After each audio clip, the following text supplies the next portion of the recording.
আসসালামু আলাইকুম প্রিয় বোন এবং ভাইয়েরা। আজ আমি আপনাদের সাথে এমন একটি ঘটনা শেয়ার করব যেটা শোনার পর আর কখনোই আপনি নামাজ বাদ দিবেন না। তাই সকলের কাছে অনুরোধ রইল, ভিডিওটি শেষ পর্যন্ত শুনে নেবেন। আশা করি আপনাদের অনেক উপকারে আসবে। অনেক বছর আগে খবরে আমি স্যান ডিয়েগোর এক লোকের অসম্ভব দুঃখজনক এবং হৃদয়বিদারক ঘটনা শুনেছিলাম। অন্যান্য দিনের মতো কাজ শেষে সে তার গাড়িতে করে বাড়ি ফিরছিল, কিন্তু দুর্ভাগ্যবশত সেই দিনটি অন্যান্য দিনের চেয়ে তার জন্য ছিল আলাদা। সে যখন তার নিজ এলাকার কাছাকাছি চলে এলো, তখন সে একটা সাইরেনের আওয়াজ শুনতে পেল। এটা শুনে সে অনেক উদ্বিগ্ন হয়ে উঠল। সে যখন তার এলাকার আরও কাছাকাছি যায়, তখন আকাশের দিকে অনেক ধোঁয়া উঠতে দেখে। হুট করে এমন কিছু দেখে তার হৃদয় স্পন্দন যেন থমকে যায়। প্রিয় বোন এবং ভাই, একবার নিজেকে তার অবস্থানে চিন্তা করে দেখুন।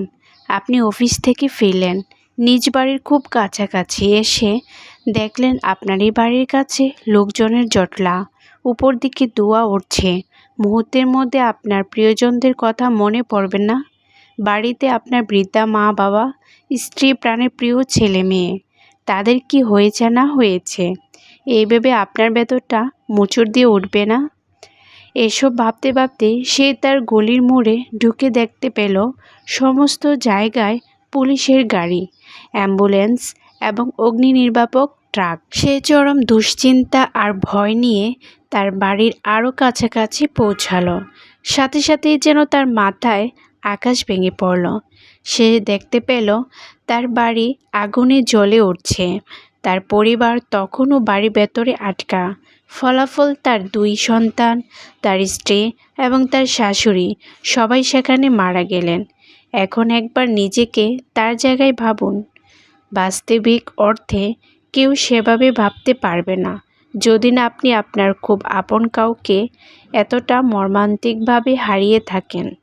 কিন্তু একবার ভাববার চেষ্টা করুন, এই অপরিসীম দুঃখের মধ্যে নিজেকে সামান্য একটা কাঠের পুড়ে যাওয়া কয়লার মতো তুচ্ছ লাগবে আপনার। তারও ঠিক তেমনই লেগেছিল সেই সময়। তার নিজের পরিবারের সবাই মারা গেছে, তার সন্তান, তার স্ত্রী। আফসোস! এই ঘটনার পর সেই লোকের জীবন একদম বদলে গিয়েছিল। সে আর কখনো নামাজ বাদ দেয়নি। এখন রাসূল সাল্লাল্লাহু আলাইহি ওয়াসাল্লামের একটি হাদিস শুনুন। তিনি বলেছেন, যে ব্যক্তি ইচ্ছাকৃতভাবে আসরের নামাজ ত্যাগ করল, সে যেন তার পরিবার এবং তার সমস্ত ধন সম্পদ হারিয়ে ফেলল। সহিহ বুখারী, সহিহ মুসলিম। এই হাদিসটি শোনার পর আমরা কিভাবে আর কখনো নামাজ আদায় না করে থাকতে পারবো? আমাদের অত্যন্ত ফরজ নামাজের ইচ্ছা এবং সংকল্প থাকা উচিত, কারণ নামাজ আদায় না করার কারণে আমরা অপরিসীম পুরস্কার থেকে বঞ্চিত হব, যা নামাজীদের জন্য নির্ধারিত। ইচ্ছাকৃতভাবে নামাজ পরিত্যাগের কারণে আমাদের প্রচুর শাস্তি ভোগ করতে হবে। মহানবী সাল্লাল্লাহু আলাইহি সাল্লাম বলেছেন, শেষ বিচারের দিনে যেই জিনিসের হিসাব সবচাইতে আগে নেওয়া হবে তা হলো নামাজের হিসাব। যদি এটি ঠিক থাকে তাহলে তুমি সফলকাম, এবং যদি এটিতে কোনো প্রকার ত্রুটি থাকে তাহলে তুমি ধ্বংস হয়ে যাবে।